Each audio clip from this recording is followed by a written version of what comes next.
الحمد لله رب العالمين والصلاة والسلام على رسوله محمد وعلى آله وأصحابه أجمعين أما بعد فأعوذ بالله من الشيطان الرجيم بسم الله الرحمن الرحيم وإذ ابتلى إبراهيم ربه بكلمات فأتمهن قال إني جاعلك للناس إماما قال ومن ذريتي قال لا ينال عهد الظالمين وجعلناهم أئمة بما صبروا. So my dear brothers and sisters, inshallah in this session I'm going to talk about the major problems in the society that Muslims face, and then in the afternoon I'm going to discuss how the education can help to solve many of these problems. And no doubt really, if you look in the Muslim world today,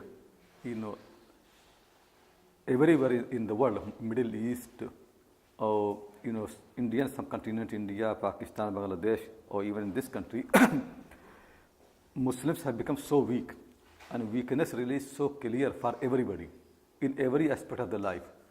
The weakness is so deep, and people who have good mind, they should make effort that how we can save, our generations, our future generations, from this weakness. What we can offer to help them, to make them stronger. This is very important actually, and you can see actually the problem have come so deep that the wise people don't know how to help, how to solve the problem. Everybody accepts this weakness and this situation as it is. People have no plan how to help it. But we have to make effort. And you can see it as Quran mentions all the time, whenever a prophet or messenger comes, they always come in those times when things have gone as worse as possible. Very bad for them. And there's no hope for anybody. Then a messenger comes and he brings the hope. A reformer comes and he brings the hope. Same in the time of Ibrahim alayhi salam, there's no hope. Everybody actually is in same problem. Then he comes and he brings hope for the people. Same Musa alayhi salam. When Musa alayhi salam came, Bani Israel were as weak as you can imagine. Actually weaker than what Muslims are now. So weak. But Musa alayhi salam comes, works hard until he brings hope and salvation for the people. Same the Prophet Muhammad sallallahu alaihi wasallam. When he came, you can see Arab people were as bad in their every aspect of their life as you can imagine. People know the history.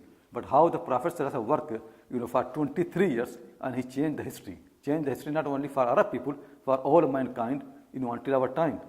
So, people should not be worried about the conditions and the situation. They should be worried if they don't work hard. They don't make effort, don't think really how to, what to do. If they are not, don't think, that is the problem. Because when the problems happen, difficulties happen, Allah wants people to move, do something. And unfortunately, our educational system has been so bad in this matter that instead of offering any solution and helping the young people, to come forward, it basically adds to the problem. Many problems are coming from our educational institutions, from madrasas, from Muslim institutions, which I am going to discuss. That they basically are increasing the problem. Even in India, there are problems Muslims are facing, but there are many problems which are coming from within the Islam, within Muslim institutions. People's division among the groups and belonging and sectarian problems. Many of these problems they basically are supported by the scholars, by the ulama. Those who are supposed to solve the problem, they have become part of the problem. So this is the thing, and if I discuss to you all the problems that Muslims face in the society, it's not going to help anything. It will list of the things. At the end of the day, we have to understand really where the problems are coming and what is the solution. And then we have to work hard until we get the solution. It is not just we come and listen and leave. We have got a responsibility. The first thing is, I will emphasize really that to young people like you, that what you need to do. This is not right really, just you follow people blindly. It is not enough, it is not good for Muslim young people that they look at the same problems at anybody else. They are looking, their understanding, their thinking should be different from other people. Similarly, when somebody else says this is the solution of your problem, Your mind should be different from them. So what people say problems, it's not necessarily your problems. And what people say your solution, it is not necessarily your solution. You have to look at the world from a different eye, from a different angle, and find out really what really problem is, not what people say. And then when you solve the problem, don't follow the people. You have to find out your own solutions, the solutions which are taught by your Lord and by the Messenger sallallahu alaihi wasallam. You know, one of the poetry Iqbal says, दुनिया है रिवायात के फंदों में गिरफ्तार, क्या मदरसे वालों की तगोदो, कर सकते थे जो अपने ज़माने की इमामत, वो कोहना दिमाग अपने ज़माने के है पैरो. This whole world, it basically trapped in traditions. Everybody follow traditions, just traditions of all the people. क्या मदरसे वालों की तगोदो. All the madrasas, all the schools, all the colleges, they just follow tradition. Everybody, anywhere you go really, the people say same thing, repeat the same thing, same solution anywhere. Wherever you go. When a problem happens, people say only this is solution. If something goes wrong, the only thing we have solution is to protest and march. Or write something on, things actually was just take from the people. We have no other solution. Our mind does not think. A problem happens, just protest, just march, nothing else. We don't know any solution. We actually even don't know what problem really is. तो इकबाल से दुनिया है रिवायात के फंदों में गिरफ्तार. The whole world is basically just put in the chain of traditions, just tradition, following the people blindly. Whether you look at madrasa, ulama, scholars, schools, institutions, anywhere you go, people basically follow things blindly. They don't think. कर सकते थे जो अपने ज़माने की इमामत, वो कोहना दिमाग अपने ज़माने के पैरों. Those people who could have been the leaders of their time, those Muslims, those people who could have been the leaders of their time, these people, because they have got old mentality, old mind, their mind not fresh, they cannot think properly, these people have become followers of their time. You are not expected to follow, you are expected to be imams, to lead the people, but we don't have mind. We cannot think properly. We borrow thinking. We repeat what other people say. We don't have any solution. If other people say this problem only can be solved by march, we also join them in some march. If some people say this problem has only political solution, we join them. If some people say this problem only has military solution, fighting and jihad, we just do that. Whatever people say, just we repeat and follow blindly. We never think, we use our mind really, what is the problem and is there any solution better than that? And what the solution have been brought by the prophets and messengers. So understand this thing properly. Your problems never can be understood by you if you follow people blindly. And your problems never can be solved by you if you follow people blindly. Your problems are not in traditions. Your problems are not in following the people. Your problems are in fresh thinking. Use your mind, resting and having comfortable life like other people. Ask young people in this country and anywhere else, the life they want actually is a degree from university, get married, get a job, and live peacefully. If this is what you're looking for, you never can understand the problems of your community and you never can solve it unless you prepare for sacrifice.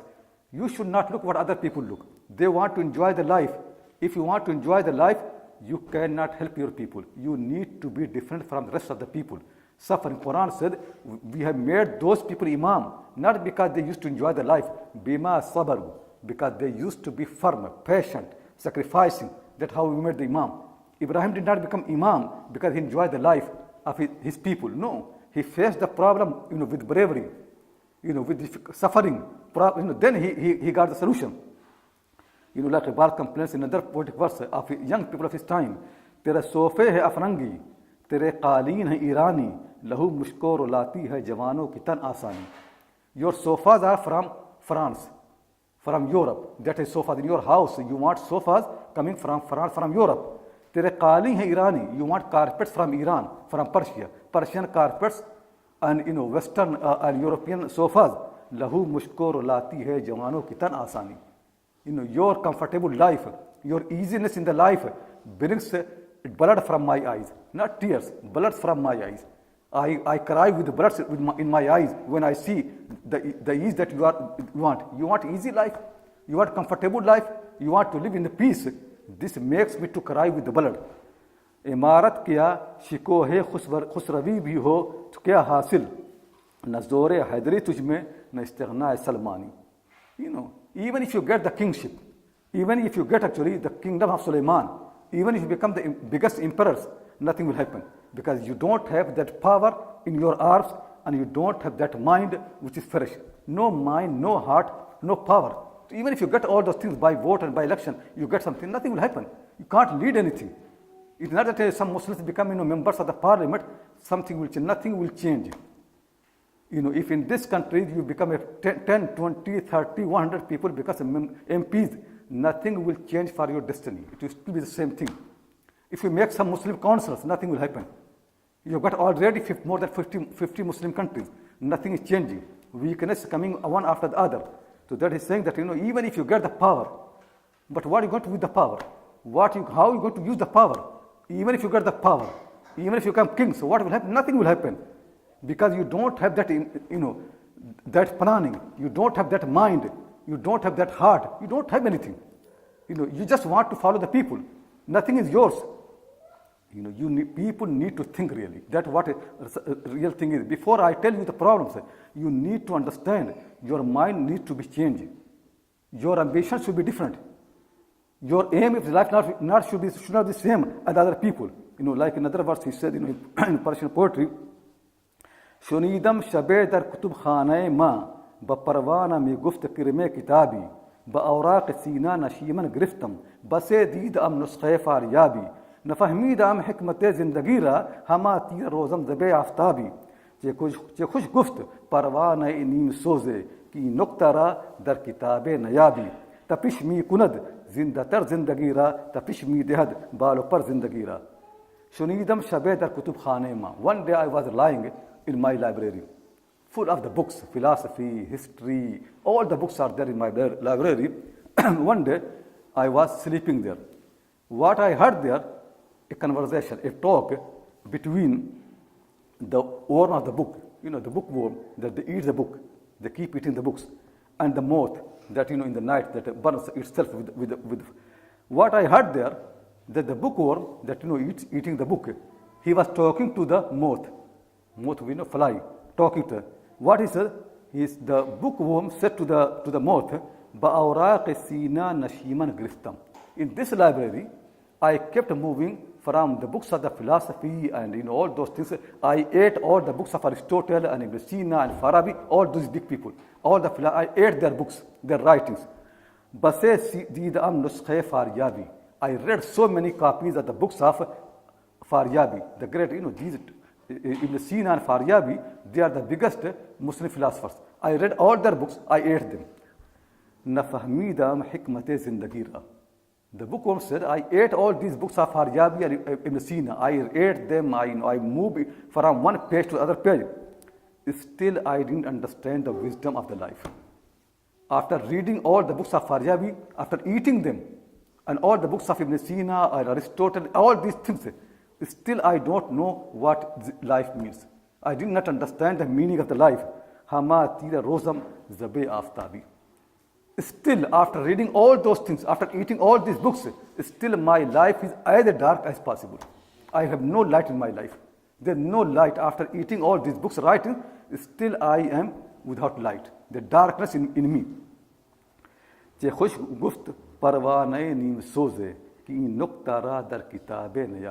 The moth, which was half burnt, he said to the bookworm, you can't find this secret in the books.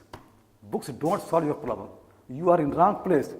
Keep moving from Aristotle to Farabi and Messina, you can't solve your problem. You don't get this wisdom in the books. It is something else. Tapish mi kunad zinda tar zindagira. Tapish mi dehad balu par zindagira. You need to burn yourself. You need to burn yourself. Eating the books is not going to solve your problem. You need to do something else. There is something else in the life which is more precious. You think just eating the books and reading all these scriptures which help you, you need something else really. You need a mind which can burn. Light in the mind, light in the heart. You don't have this thing. Light does not come from the books. If you don't have light in your mind, books are not going to give you light. If the mind is full of darkness, if the heart is full of the darkness, light never can come from the books. This is the problem people don't understand really in modern world. And that actually what happened actually for a few hundred years. Not only is Muslims, all the world is suffering. Because people want to get light from outside. Light first comes from inside. When you have light inside, then you can benefit from that. If there's no light inside, you are dark from inside, your mind is dark, your heart is dark, the books are not going to help you. This is the problem. We think we eat the books, we become enlightened. There's no light in the books. Light actually comes from your heart and from your mind. This is what you need to do really here. The thing really is that we just want to follow the people. We see the people, they spend their life to become a doctor. So we think the solution for Muslims is they produce many, many doctors. We should see the people, they become engineers, they build houses, they all those things, they earn money. We think the solution for Muslims to produce more and more engineers.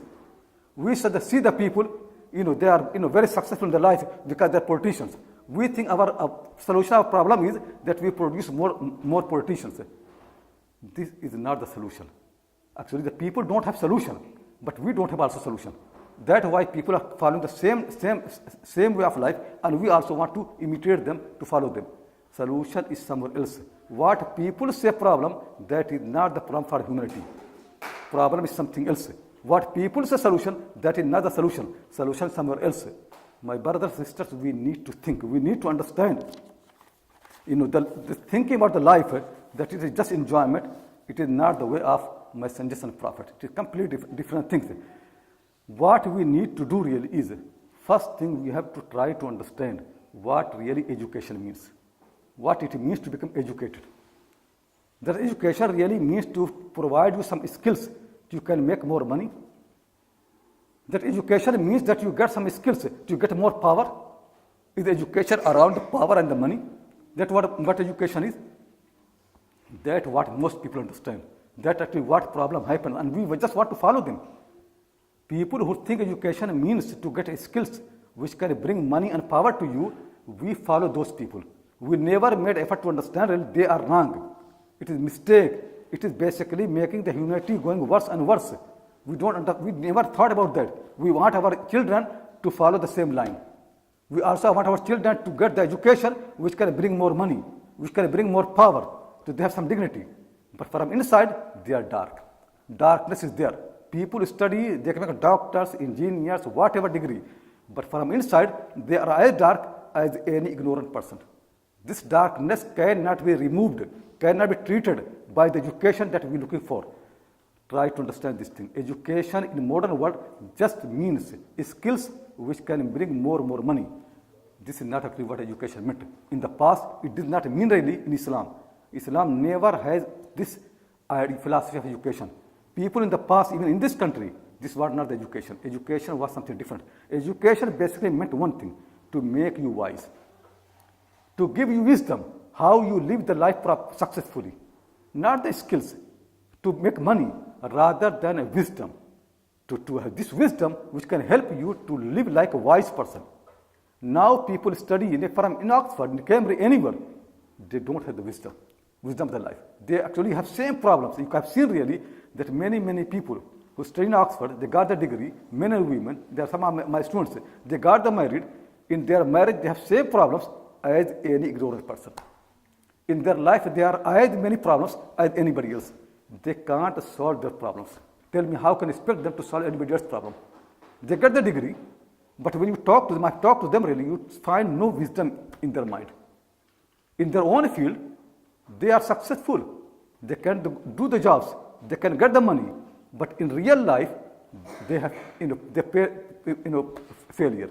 In their real life, they don't have wisdom. They don't really know really what to do. They take advice from people like us, and when you explain something, then they understand it, but you can see really they did not learn the wisdom in their life. Education meant to make people wiser, but at the moment, education does not make people to become wiser. Our problems never can be solved with the education that we are looking for. It is something different, an education which can bring wisdom and light in your heart and mind. So the first thing is to understand what is the purpose of education. Education basically is to give you wisdom, to make you wiser. Any education which does not help to bring wisdom to you, it is not education. It is anything. People can get any skill. We are looking for the skills. We need to be wiser. We need to get the education which can make us to understand the things properly. So that's why next thing I will tell actually is that what people have to understand is before going for any solution, that use this mind and start thinking. Always think really. When people present to you, when people say these are the problems of the society, don't accept it. Think deeply. What really the problems? Or maybe they are a result of other problems. The problems are somewhere deeper, somewhere else. What we see, they are not actually the problems. Problems could be something else which people don't see. And in this world, that's how God has made the world. This world is much deeper than people think. What you see as a problem, that's not necessarily a problem. People say there is so much drug dealing and this thing happening among Muslim community, it is a problem. Could be the problem something else. What you see, that's a result of another problem. There is a problem hidden somewhere else. People say Muslims are sectarian. This is a problem. We have to deal with that. Could be the problem is something else. People see Muslims are disunited. Disunity among the Muslims. Let's make conference and unite them. Could be the problems are somewhere else. We did not understand the problem. And now we are spending so much time to bring unity, we fail. For nearly 100 years, there have been so many international conferences, so many efforts to unite the Muslims, so many, and they have to make many of these big organizations to unite the believers. We actually, every day, we become more disunited. Reason could be that we did not understand the problem.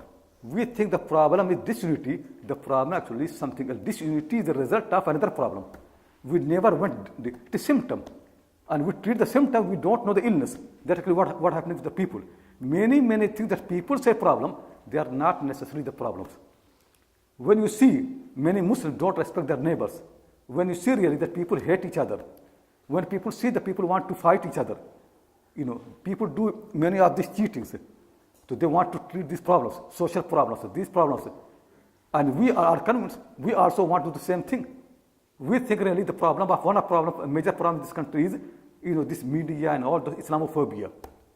Now we're making many efforts for, to deal with this problem, Islamophobia. And since they started to dealing with that, actually Islamophobia has increased. It's become multiplied by many times because we have got a wrong. It is not Islamophobia is not a problem. It is a result of something else. We are treating the symptoms. We really don't know what the problem is. So next thing is what education does really, it makes you wise. Wise people don't look at the world with the eye of ignorant people. They look at the world with a different eye. What common people cannot see. People will say this is the problem. Wise person says no, this is not the problem. Like used to have a Hakim in the past, like we have medical doctors now these days. These Hakim, when you come to them and you say that I've got this problem, they say no, this is not the problem. Your illness is something else. They will go deep root something else.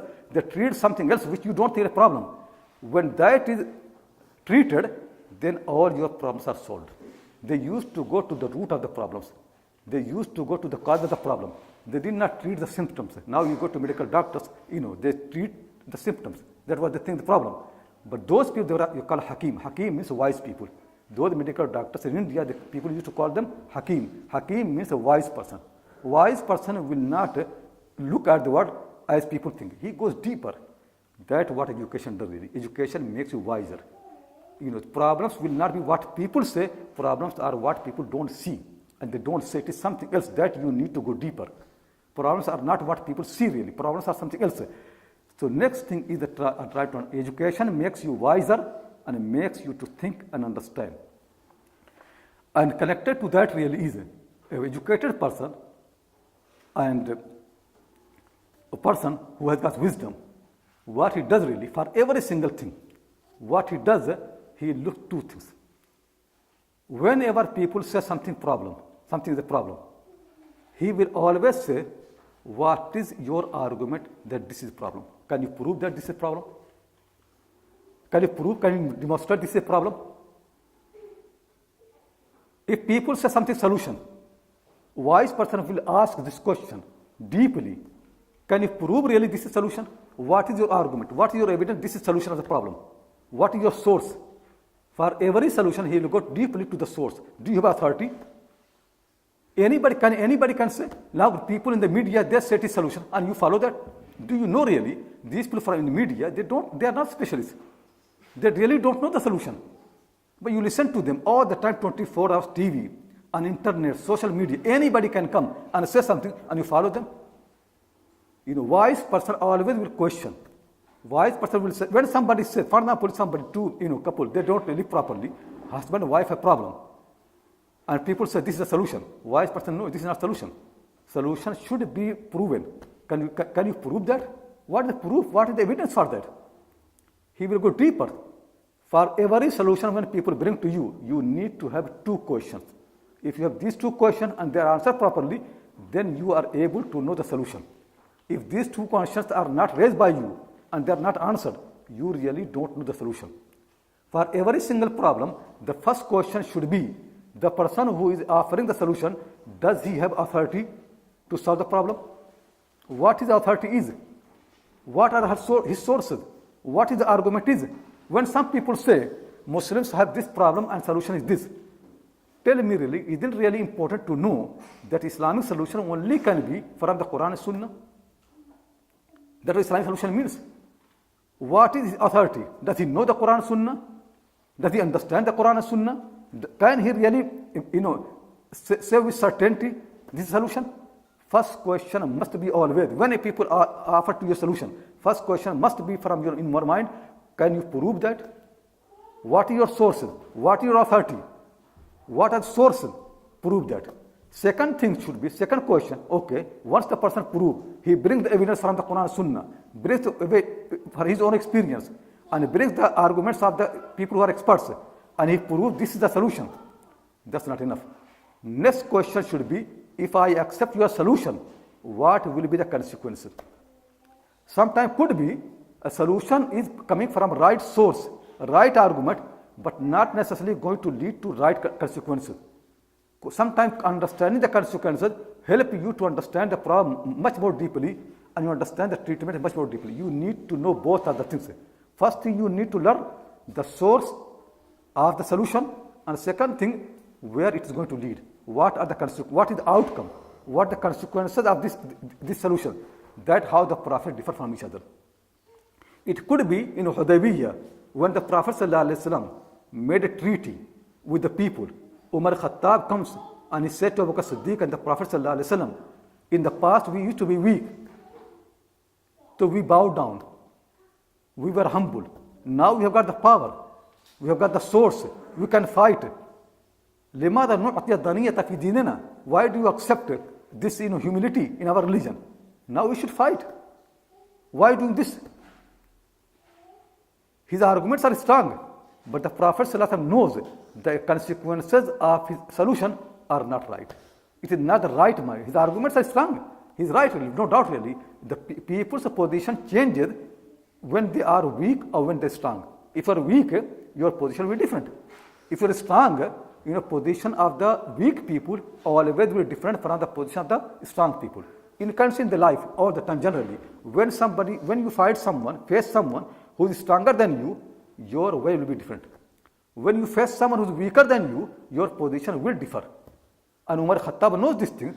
His argument is, when we were weak, our position used to be this, humility. Now we are stronger, our position should differ. And that argument used by many Muslims. That let's fight because we have different position. So Umar Khattab has got right argument, but he does not know that his solution does not lead to right outcome. So the Prophet ﷺ knows this thing. The Prophet ﷺ said no. And then the world has seen Umar Khattab repented later on. The consequences of his solution would have been very, very bad. The consequences of the Prophet's solution was so good, he accepted the treaty, but this treaty opened the door for every door for Muslims. Now all the nations are meeting the Muslims, they are accepting Islam. Within 2 years, Islam spread so fastly, it never happened before. So many people became Muslim within 2 years. It gave new opportunity. That what Prophet did see, Umar could not see. Umar could see the argument, Umar could see the sources, Umar could see They know the evidence for his solution. But Umar could not see the consequences of his solution. The consequences were not right. That's what wise people do. Wise people, they don't rush. They don't haste. They always think twicely. First thing is to find out, understand the problem. Like I remember a story from this country. In the past, in Sheffield, there used to be so many factories. The story is once one of the machine started working. So they got an engineer. The manager, he called an engineer, and the engineer came and he looked in the machine carefully, and then he asked, a hammer, and then he hit the hammer somewhere lightly, and the machine started working. The manager wrote to him, "Can you send the invoice? How much money?" So he sent an invoice, 100 pounds. The manager said, "You just hit, use a small hammer and hit, and 100 pounds for that." He said, "No, 99 pounds, 99 pence to find the problem, 1 pence to hit the hammer on the right place. This hammer is only for 1 pence, 99 pound, 99 pence to find the problem." That actually the most difficult thing is. That's what wise people don't rush. They think really what problem is. Then after that, they make effort to find the right solution. A right solution also takes time, a lot of time. Then after that they come. They don't follow people blindly. This wisdom people need, properly. This is what we need really in all these matters. Now next thing is the problems that actually I supposed to teach. These problems, in modern time, what happens is really, because they think the life is for enjoyment. You have to enjoy the life nicely. For this enjoyment, you need a peaceful space. People like in the West, they want to enjoy the life. You can't enjoy the life unless there's a peace in the society. In order in society, people follow the law that they need. So the purpose of the life is to enjoy the life. Enjoyment is the purpose. People want to enjoy. Basically, the purpose is to please yourself. Simple matter. The purpose of the life in modern time is to please yourself. But you can't please yourself if there is disorder in the society. If there is no peace in the society, you can't please yourself. All the time problem. Even if you earn a lot of money, even if you have got good house, if there is disorder in the society, disturbance in the society, there is no peace in the society, you can't enjoy the life. So that's why what they need really to provide a space where people have peace and order. The real problem in the modern time actually is the problem of the society. If the society is peaceful, then every individual can enjoy the life. So for the individual, what matters to is how can he please himself. But to please yourself, you need a proper space. That space must be peaceful, must have some order. That's why all the emphasis basically is how to make the society peaceful and in the order. Society has become so important. And the purpose is so then the individual can live nicely, and enjoy the life properly. And they have found actually what are the problems in the society and they want to treat.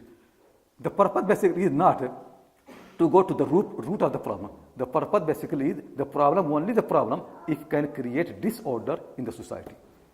That's all. If problem does not create disorder in society, does not disrupt the peace, it is not a problem. In modern world, the problem, only the problem when it creates disorder in society. That's how we understand, and that's what we really do. So when we look about the problems of society, we look with the same eye. To us, really, a problem is a problem when it causes a problem to me in my life. For example, if people are cheaters, it's not a problem. If the cheating can affect me, then it is a problem. If people break the law, that's not a problem. But if breaking the law can affect other people, that's the problem. If people, for example, they do things which they can hide, it is not a problem. That's why the society has become so important. Because the angle basically is that society should be peaceful, so people can live peacefully and they can enjoy their life. They can please themselves. This is how people look. That's how Muslims are now looking. So we see really, if in society there are extremists in any religion, extremism going to harm the people. You can't enjoy the life. They will bring many problems. The extremism is a problem in the society. people should be moderate because extremism brings the problem. If people go to violence, it can create problem. So we look if there are drug dealing in the society, problem. If actually husband and wife, have certain attitude, it can create problem in the house. So it is not right, disorder. This is what people think are the problem. And then after that, they want to treat them, but treatment always will be limited to that understanding. They are not going to treat the problem and cure the problem. They are going only to treat the problem, and that way that can bring peace in the society. The purpose is to bring the peace and order in the society. So solution means a solution which can bring peace and order in the society. That's what solution means. A problem is a problem when it can cause disorder and it can cause actually any dissatisfaction in the society. But if it does not cause that, it's not a problem. For example, greed. Greed is only a problem if greed can create a problem in the society. If greed limits to you and you just want to make more money, that's not a problem. Simple matter. Rivalry only problem when it can affect the society and harm people, bring disorder. But if you have a rivalry, does not affect the society, it is your inside, it is not a problem. So the problem basically are measured, with its effect on the society. Solution basically measured how it can remove that effect. That's all. If a problem remains, but there is no effect, it is not a problem. Problem is the only problem when it has effect on the society. This is how people think really. That's why every solution, the problems of the family, they think is different from what Islam says. The solution that they bring for family problems are different from what Islam says. The problems of the society, what people think is different from what Islam says. The solution that they bring is different from what Islam. But now, unfortunately, Muslims have misunderstood their own religion and their own understanding. They follow other people. And now the people want us to do the same thing. This people are convinced these are the problems. And now they ask imams and Muslims to consider the problems as they are and to have solution same as they offer to us. So now we copy people in understanding the problems and we copy people in solving the problem. We keep doing this thing. Nothing will be solved because this is not what Islam has said. Actually, this is not solution to the problem. The problem is much deeper that we need to understand. What you see, that is not the problem. In Islamically, Allah the way basically is that what matters is individuals. That's what matters is. People matter. Everybody on his own matters. People need to be purified and clean, not the society. Society, what you see in the society is the result of a dirt inside the people. You are looking for the problem in wrong place. To you is a problem when it becomes obvious in the society. To Allah, the problem is when it was sown inside the heart. The problem actually comes from somewhere else. What you see in the society is the result of a problem deeply rooted in the hearts and the minds of the individuals.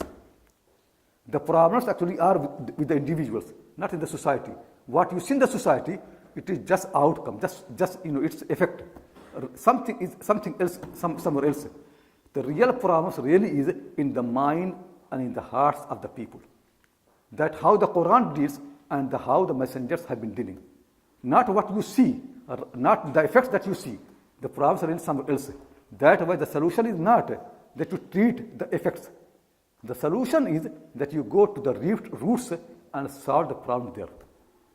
When people are disunited, no doubt really, among the problems that Muslims now keep talking and discussing for a long time, and they want to help of other people.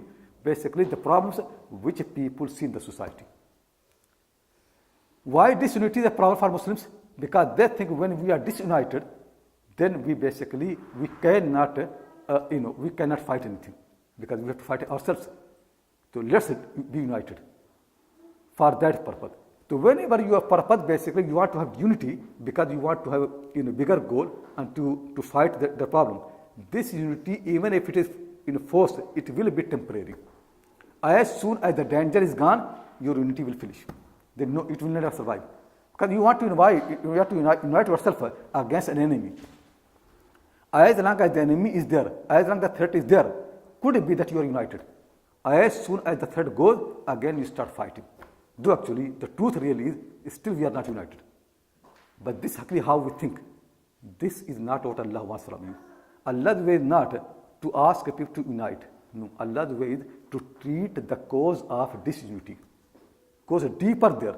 So then basically people themselves become united. It is something else. Another problem. When that problem is cured, everything is cured. There's some deeper problem. Similarly, for example, when you see life in the family, they are not good. People are fighting each other. So then you make many rules in the court, this and that, if the fighting goes, many rules, how to stop people fighting and all those things. And you think you have solved the problem. What actually happens is, you basically have solved the effect of the problem. But hatred in the heart, is still there. There's no peace in the heart. People are not happy with each other. Maybe they don't do some harm because there is actually law which stops them from them. But the solution is not there. People's heart is not, people's heart not pure. So first thing really is try to understand that problems are not what people see. Problems really are not in the society. Though you see in the society, but they are not in the society. What's apparent, that is not the problem. The problem is not really that you can see that people are harming each other. The problem is somewhere else. That's what we need to differ from rest of the people.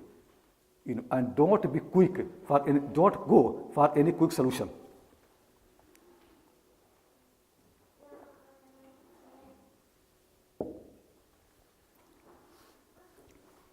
No doubt really, these effects, they're harming us. And we have to understand, no doubt, we have to understand how much they're harming. You understand the harm, but the way is not really to treat them as they are. You have to understand the roots of the problem and be patient. It takes time. It takes many years really to remove the root of the problem. It's not easy. Effects can be removed easily. Symptoms can be treated easily. But the roots of the illness, they take time. Like we can see in the past, the medical treatment of the Hakim, these people, it used to take a lot of time. Now people just want cure, quick cure. The quick cure actually only cures the symptoms, not the illness. The problems, the major problems for which Muslims keep complaining and which keep harming them, and the effects very clearly, there are few of them which are obvious. So first I'll explain to you what are the problems, what affects the people are seeing really. And the second thing I'll tell you that the way we want to solve them, it is not the right way. That's why education is so important. That inshallah I'll explain in the afternoon session. But first of the thing is try to understand what is exactly happening in our society. One of the things is that the family life has become corrupted. Relation between the parent and the children, relation between the wife and the husband is not exactly what Allah has meant. It's not there. People even don't know really why they want to marry. People have no idea. That I've seen really that people get married and within one month they want to be separated. Actually, sometimes less than 1 month. Actually, when somebody got married and the nikah happened, and before they had celebration of the marriage, they wanted to be separated. This many times keep happening. People don't really know what marriage means. People have no idea. Those people who marry, it's not that stupid people. They are learned people. They have got degrees. They are from the university. Many people actually, I conduct their marriage. They are studied in Oxford and Cambridge. Many of these people, in learned people, they have got good degrees. They are doctors. But the thing really is, they don't know what marriage means. If you don't know why you're marrying, certainly you face the problem because you don't know really why you're marrying and what you look for a marriage. You don't know if the marriage can provide that. You think really marriage means to fulfill certain desire. When you marry, it doesn't happen. You think really marriage means a proper companionship. But when you marry, you don't get that.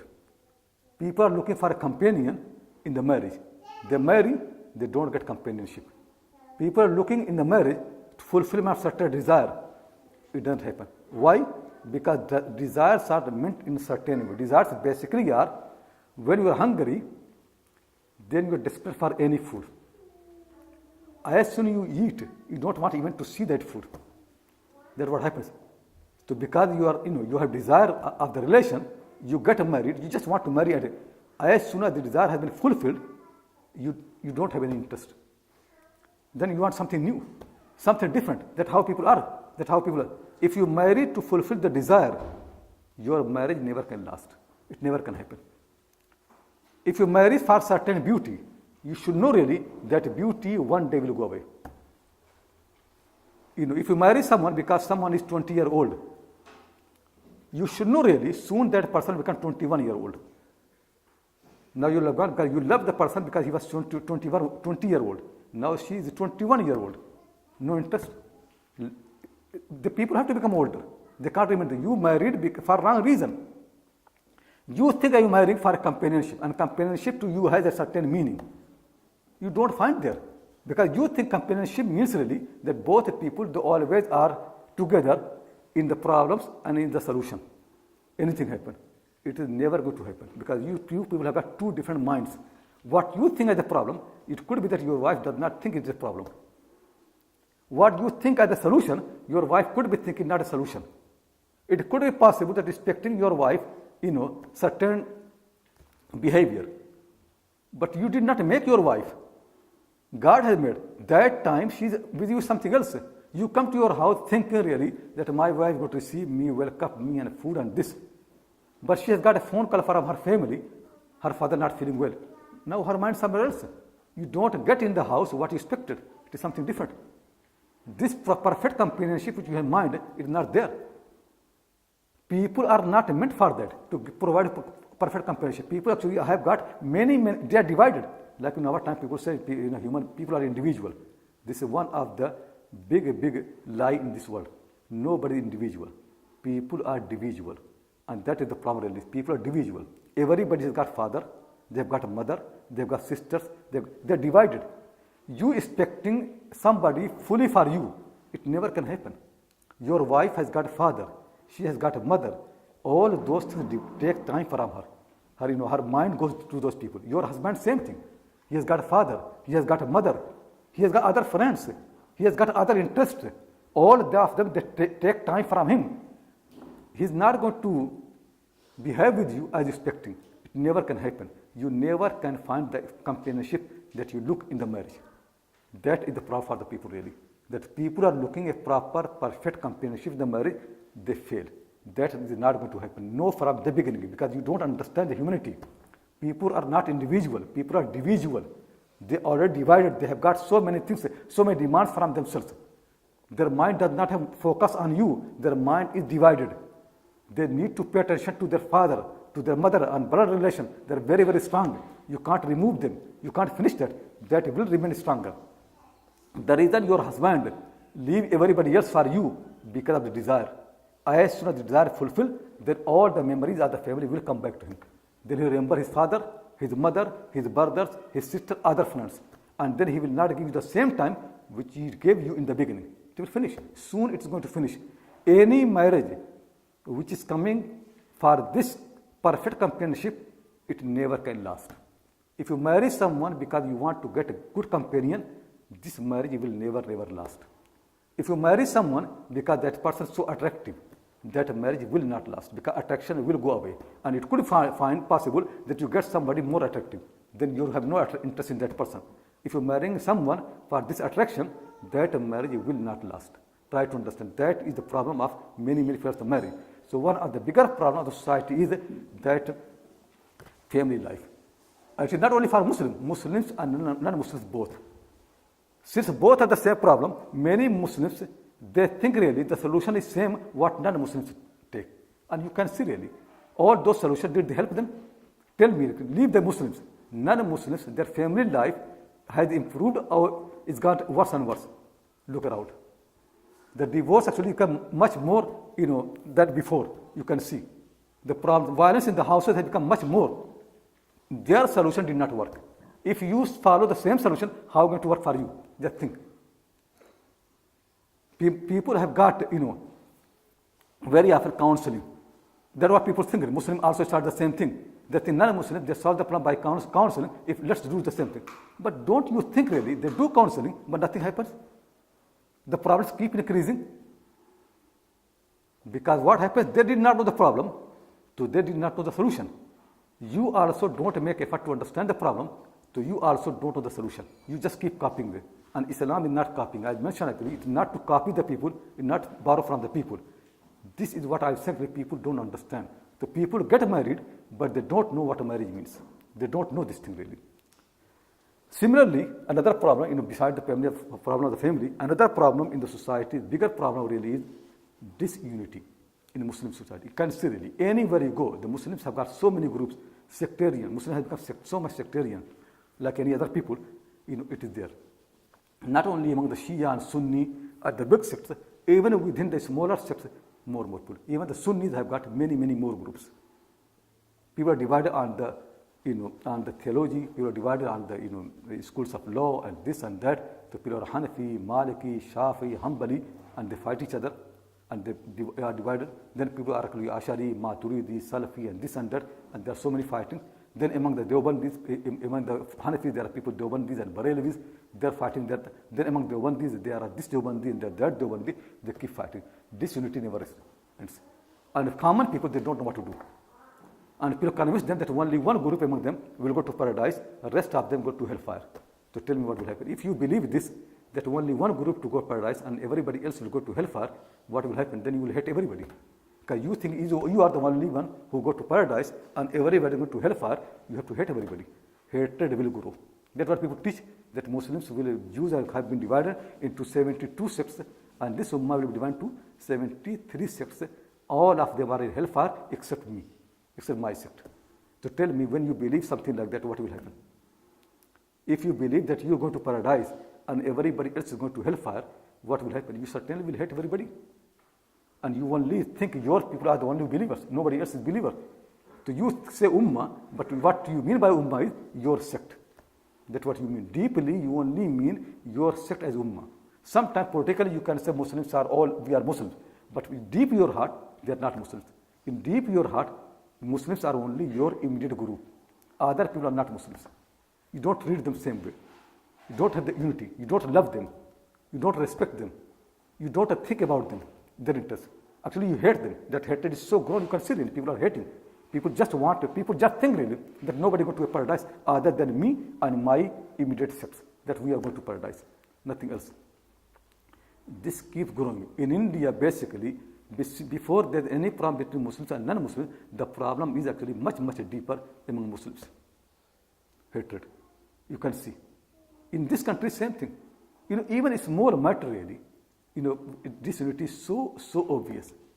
Every year, same thing keep happening. When Ramadan comes, we really don't know how to unite ourselves on the beginning of the month. Okay? We cannot decide this is a small thing. Is really moon also Hanafi or Maliki or Shafi?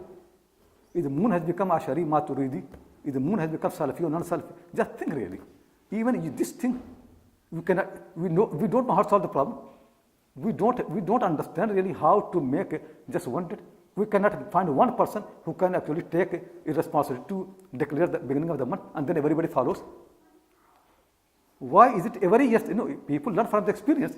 If you have a problem, then basically what happens is, and you have solution, but it does not work, then next time you correct yourself and find solution which works. But we don't have anything to learn. We don't learn from the mistakes. We don't learn from the experience. Every year same problems keep happening. We don't know how to solve it. Every year we have got two days for beginning of month of Ramadan. Every year we have got two different Eids. Not only that, in the same city, in the same mosque, in the north, people mentioned to me that in the same mosque, they do Eid 2 different days. One group does Eid this day and one group the other day. In the same family, because in the same family, people have got following 2 different Imams. One person thinks this, my scholar is the best one, the other. The same family, people have got 2 different Eids. 2 different beginning of the month of Ramadan. Just think really that how bad our mind is. We cannot think correctly. Don't we understand really that Eid and Ramadan are social matters? They are not your personal matter. It is matter of the society. Everybody should do the same day. That's what matters. People are going to visit each other on the day of Eid. You need the same day. Even this problem you cannot solve. Our disunity has become so deep, so obvious, anybody can see really. And the way we want to solve the problem, it never can be solved.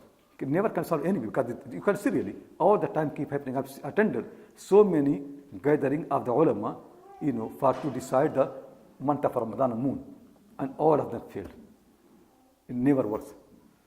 I remember once in Oxford, they invited all these, 4 mosques, Barelvi, Deobandi.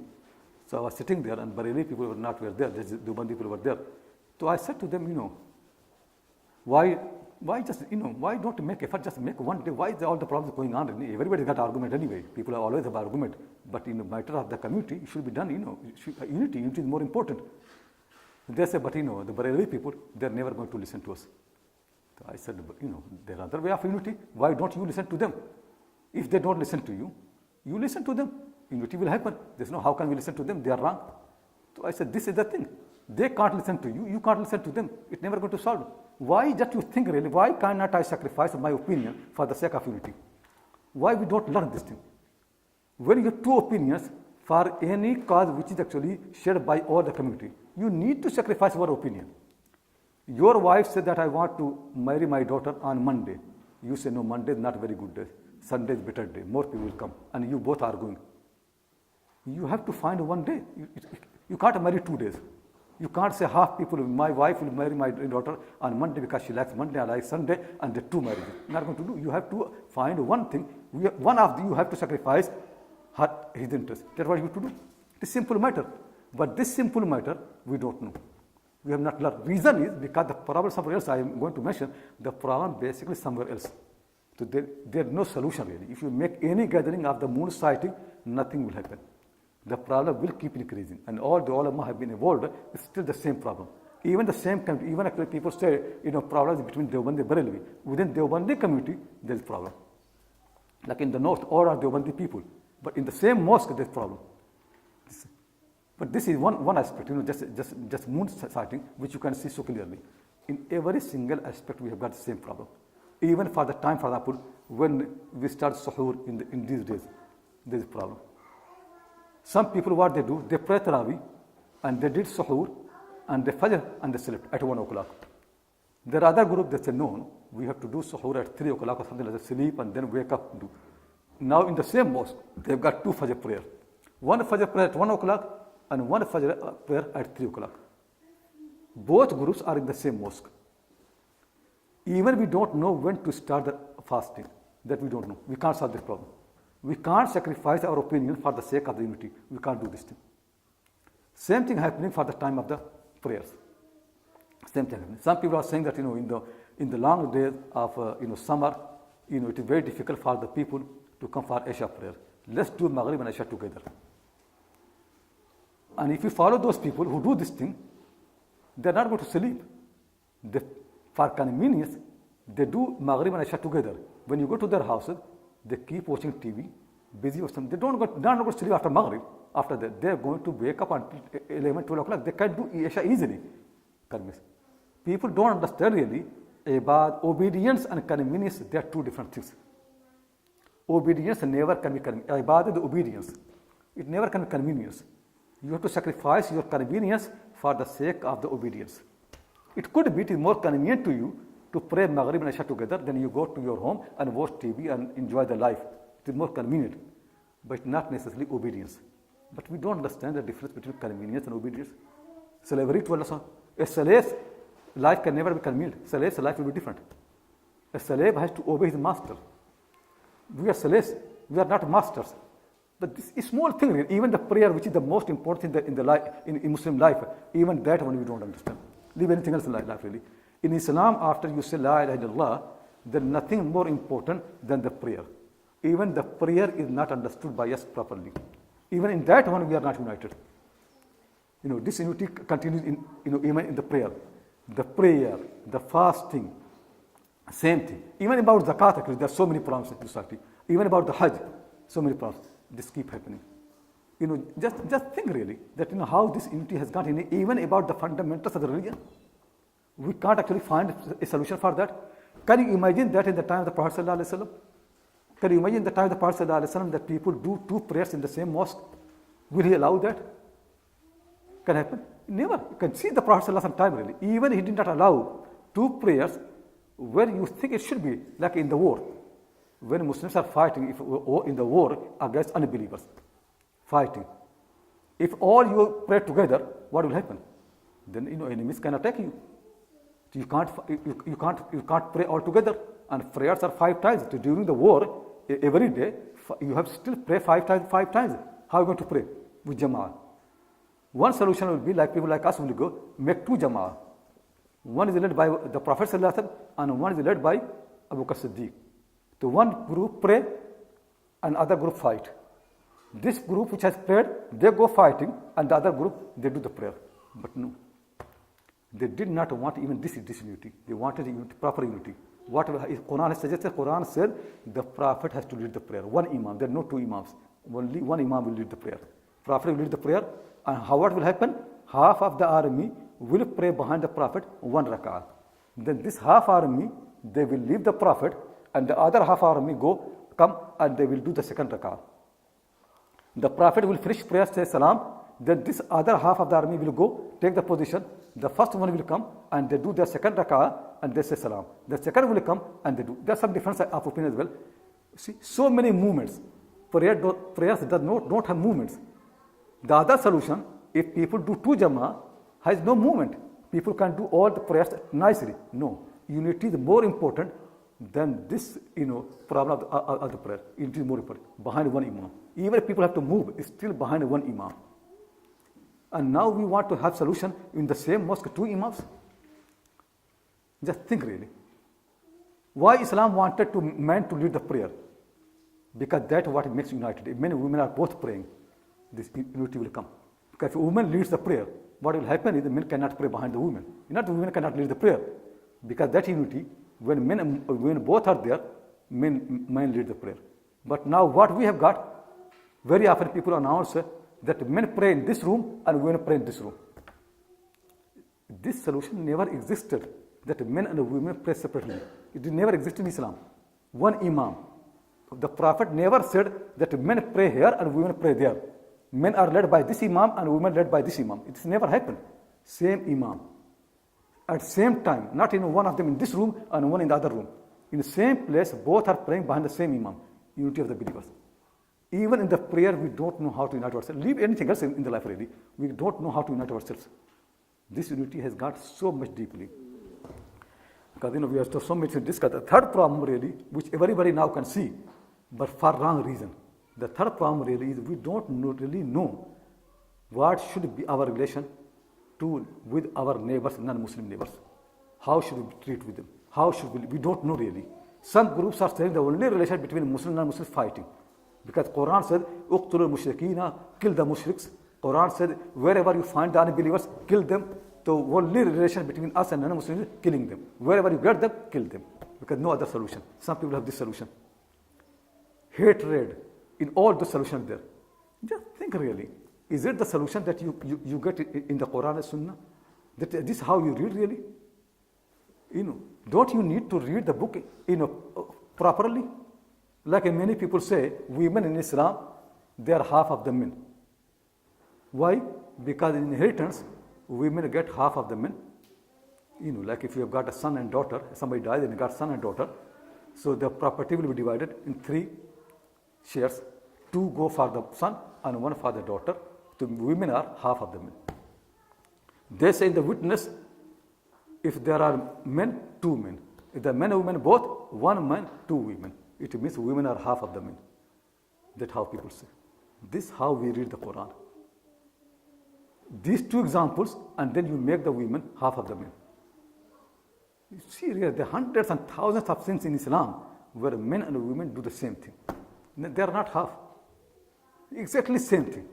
Exactly equal in all those things. Even in inheritance, you brought one example. There are many, many things in inheritance where men and women both get the same share. We don't remember them. When men and women are parent, they get the same share. Quran says, وَلِأَبَوَيْهِ لِكُلِّ وَاحِدٍ مِّنْهُمَا السُّدُسُ. The father and mother, they get exactly the same share. Brothers and sisters, in many cases, they get exactly the same share. You got one example from inheritance and one example from the witnesses.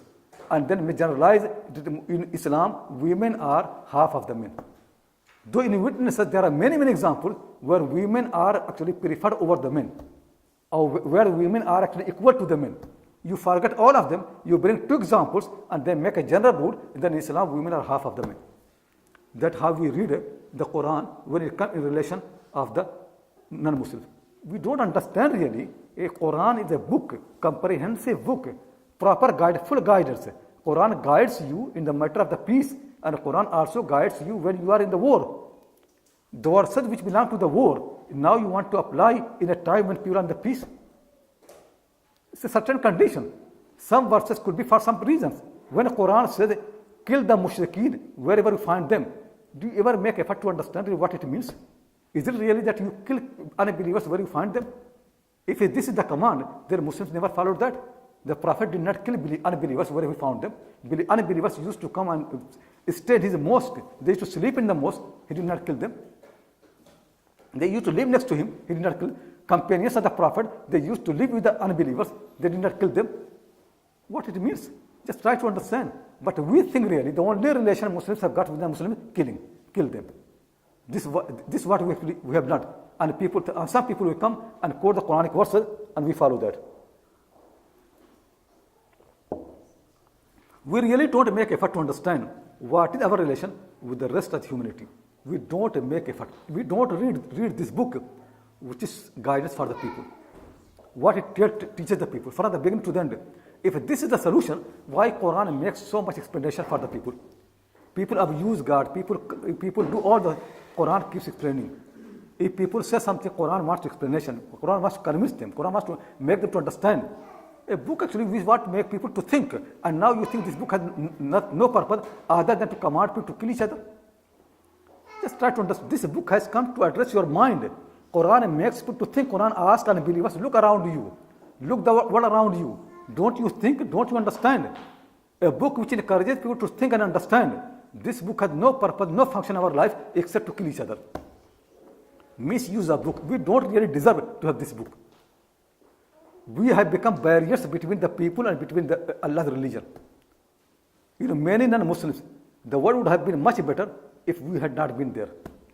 If you leave the Quran with unbelievers, many of them will read the book and they will follow the book. The reason they don't read the book, us.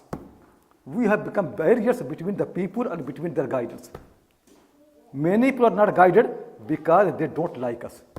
And they think really, if the guidance is what these people have got, we don't want to have guidance. If Quran teaches what Muslims have got, we don't want to follow the Quran. Because we don't want to be like Muslims. One of the Indian Sikh, once he came to a Muslim and asked him, can I borrow from you a copy of the Quran, translation in English? And Muslim gave him the translation of the Quran. He read. Then after a while, when he finished, he came and he came to the Muslim again. He said, can you give me the other Quran which you use? He was thinking, maybe, he wants another copy. So he brought another copy. He said, no, it is the same one that you gave to me. I want the other one that you follow. He said, no, but we don't have another Quran. This is only Quran. He said, but this book is so great. It is such a great book, understanding, thinking. This book we never knew. This book is the Quran.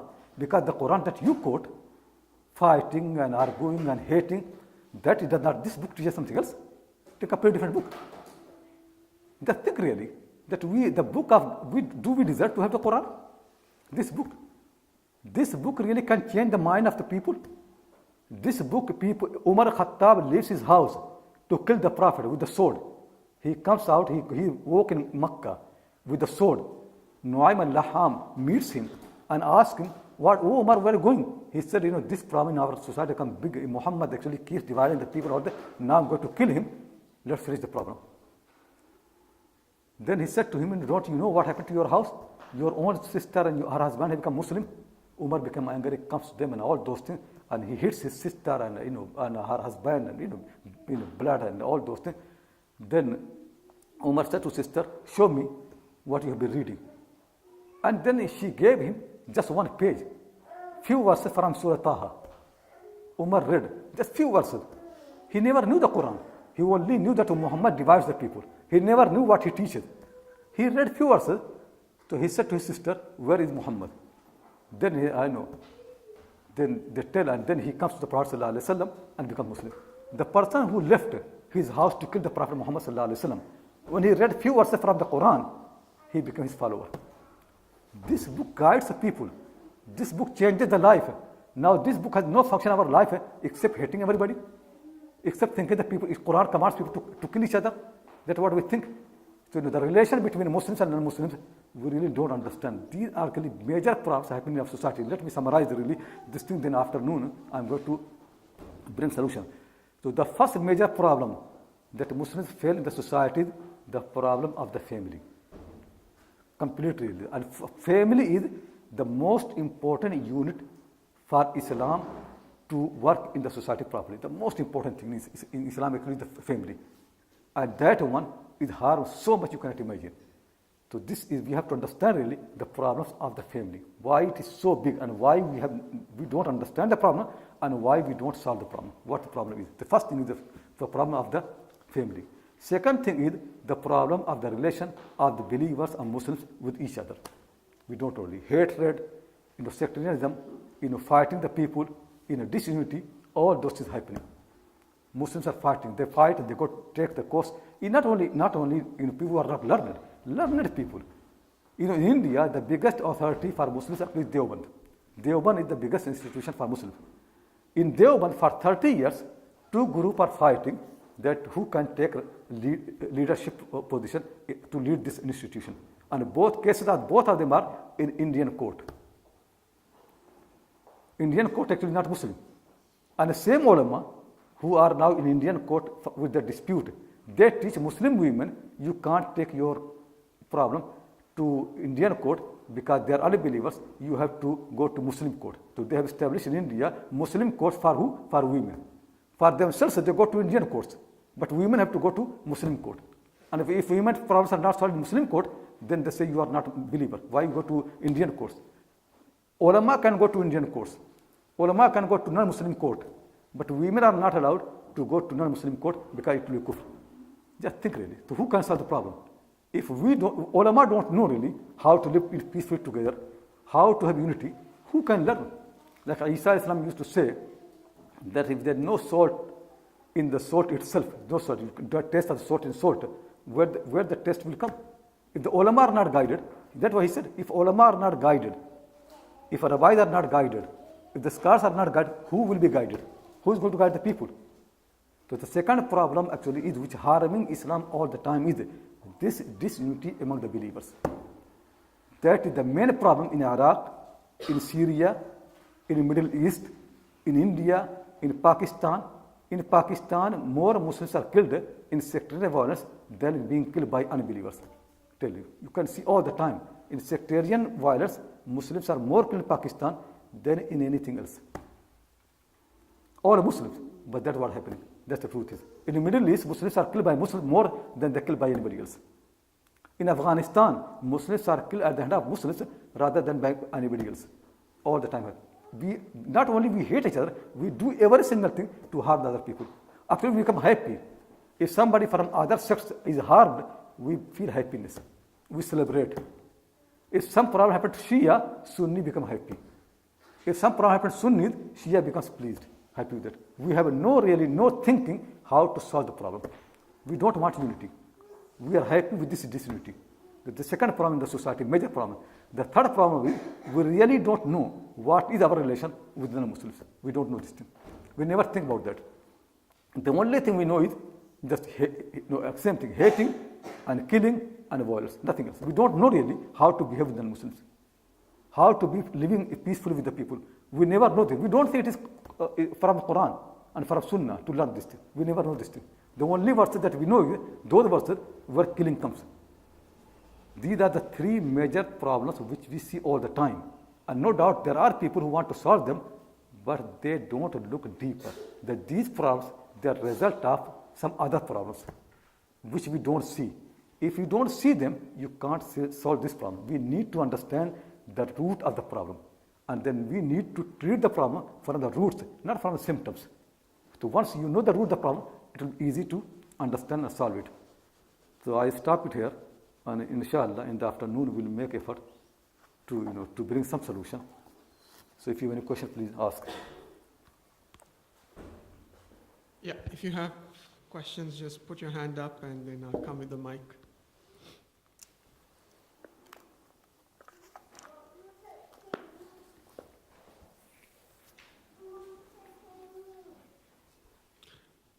Yeah? No questions? Sheikh, one of the other problems we see in the society is the young people, youth problems. Could you just discuss about that as well? Yeah, no, basically this behavior of the youth people of rebellion and many of violence and all these things, a result of family problem basically. Because the way families are functioning in this, it's not right really. So we don't know how to keep the family. The result basically is this harmful effect on the children. So we basically losing the next generation because the family is not run according to the commands of Allah subhanahu wa ta'ala, according to right way. So it's going to happen. So basically children don't feel happy to be in the house. So this is another the result of that one. So inshallah, when in the afternoon I'll come to that. This will be part of that. But anyway, this family, the problem of the youth people is the result of really of the family problem. And certainly, no doubt, when the family problem will remain, we will lose the next generation. People will be more happy to leave the house. That is happening. People don't want to stay with the parents. They want to leave the houses because they don't find the freedom and they don't want to find the independence that they are looking for in the houses. So they want to leave it.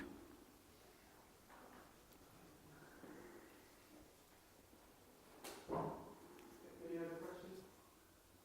Yeah.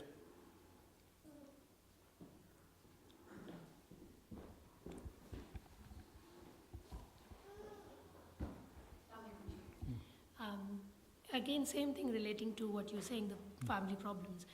When we try to, I'm finding it very difficult when when the kids come home and you are trying to promote good ideas and everything, but whatever else is they are seeing outside is completely opposite to what we are teaching them at home. And they see like Islam being very restrictive. Most of the time, like haram has become so rampant and acceptable in the society. So I just find it, anything we say, however, with how much ever love, it's seen as like, we are just going against the tide. So kids don't want to accept, maybe by respect they'll say, okay, yes, but they find it hard and they think like, everybody else is allowed to do everything else, but we are just told that, you can't do certain things. And so how to resolve that, the friction between the outside world and the, home teachings and, upbringing? Faisal, I understood some of the question, but if you can repeat, Faisal, summarize this question. So. Okay, just make sure I say it correctly. So the question sister's asking is about the difference between what we teach in the house and what is outside in the world. When they go out, it's totally opposite to what is being taught in the house. So the children see Islam as something very restrictive and prevents them from doing whatever the other people are doing in the outside world. So there's always a friction between what is taught inside the house and in the house and what is being taught outside the house. So how do we address this?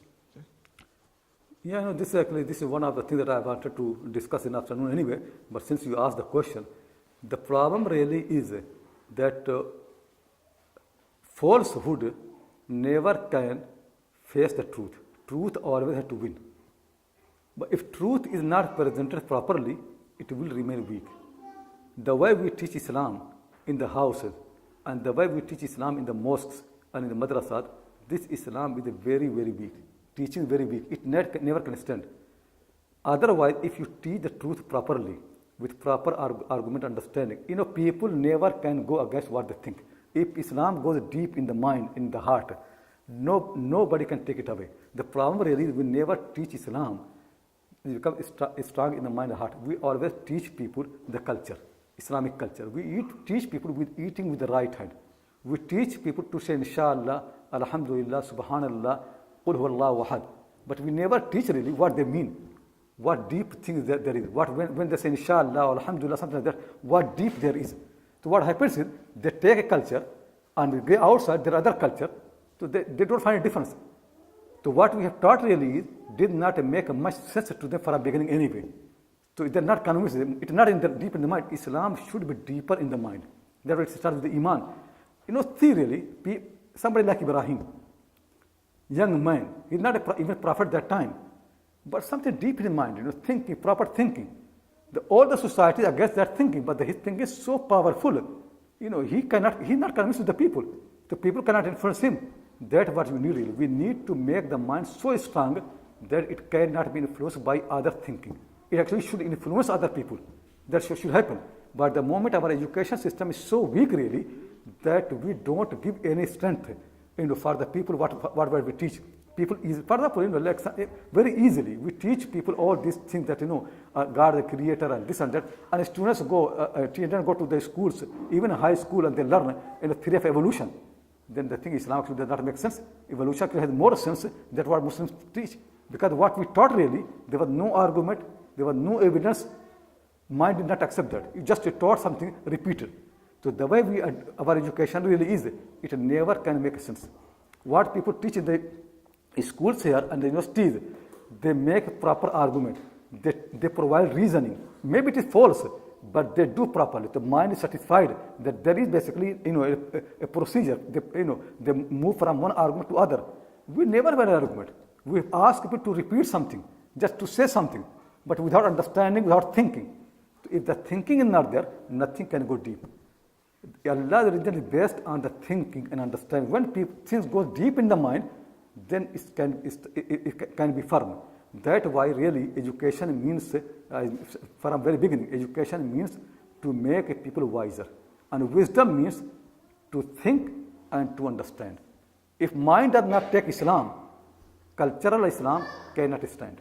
The Islam that we teach people is Islam of the culture. What Allah wants from the people is Islam of the mind and Islam of the heart.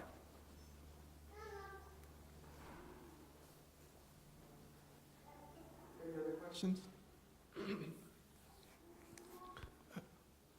Sheikh, another problem that we quite often see these days is the phenomena of ex-Muslims, Muslims who leave Islam, and this is growing and growing, and now there are even organizations in the UK and all over the world, even sometimes in Muslim countries where they have association of ex-Muslims or society of ex-Muslims. So why is this problem? Is this related to what you just talked about? Yeah, because I think people don't find any difference between Islam and non-Islam.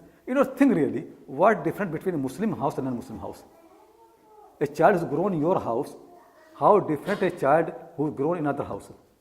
Nothing really. Other than one thing, that Muslim children say Assalamu alaikum, other people say maybe good morning, good afternoon. But it's the same life. You have got TV, they have got TV. You enjoy the life, they enjoy the life.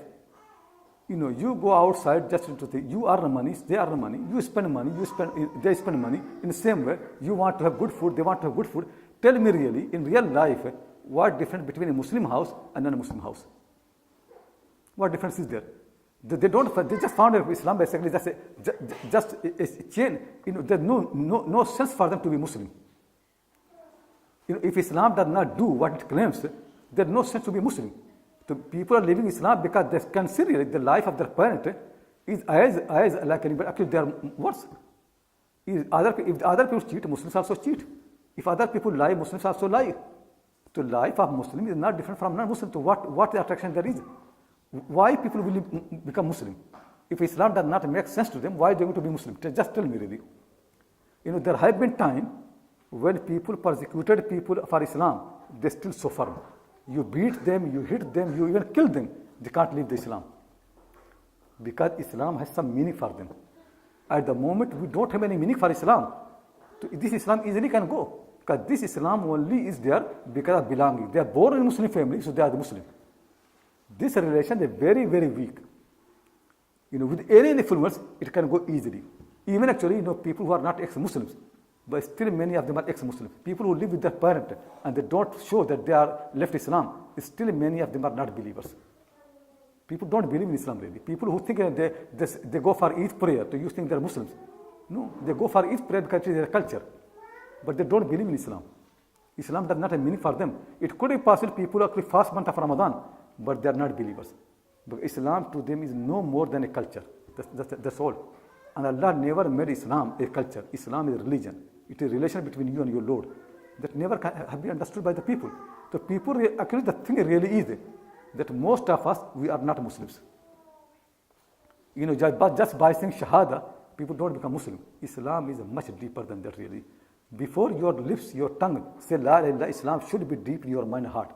If it is not there, it will not be Islam. That is the problem of our education, our family system. We don't raise children, you know, as Allah wants us. We don't teach them in the mosque and madrasa as Allah wants. That way this Islam is very superficial. It easily can go. And you will see really, we Muslims always separate. People say that so many non-Muslims became Muslim and so many people become Muslim. You don't really know how many people leave Islam. If you have got a news that somebody accepted Islam, there are more than that number leaving Islam. And even actually people who accept Islam, you know, they also leave Islam. I have got many stories that many white people of this country, they become Muslim and they left Islam because we could not keep them. We cannot mix with them properly. They left Islam. Recently somebody phoned me that a couple, they become Muslim and then they asked that the wife has left Islam. So what should do? Because the children, if in according to Islamic law, if one of the of them is not Muslim, you know, because she's atheist, so then marriage cannot relate to what happened to husband. Before I could answer, the next day, you know, I received the message. Now the husband also has left Islam. Both of them. You see, this is how Islam was. They accepted Islam. They wanted to understand, but when they saw us, nothing deep really.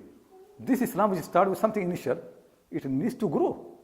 But we did not help people to grow their Islam, so they leave Islam. The people become Muslim, but they also leave Islam. Because Islam cannot remain as Islam starts with a small point, but it needs to grow. If it does not grow, it will finish. We don't have any mechanism, we don't really have any system to make Islam to grow, Iman to become stronger. Not for us, not for any Muslim. The people could be accepting Islam, but they are also going to leave Islam. As people who are born in Muslim families, they are also going to leave Islam because Islam is not there. Islam does not grow. Islam is only on the lips. It is not deep anywhere. It easily can go. But we don't think about that. We are more interested in about our sectarian differences and about our own interests. We don't look in these things. That actually what we need to look seriously. That's why we want actually, inshallah, in the afternoon to understand the solution and then do it. Not that, you know, somebody comes and a wise person tells some solution. You listen and you go and don't do anything. Nothing will happen. Unless you force yourself to follow the solution cannot work.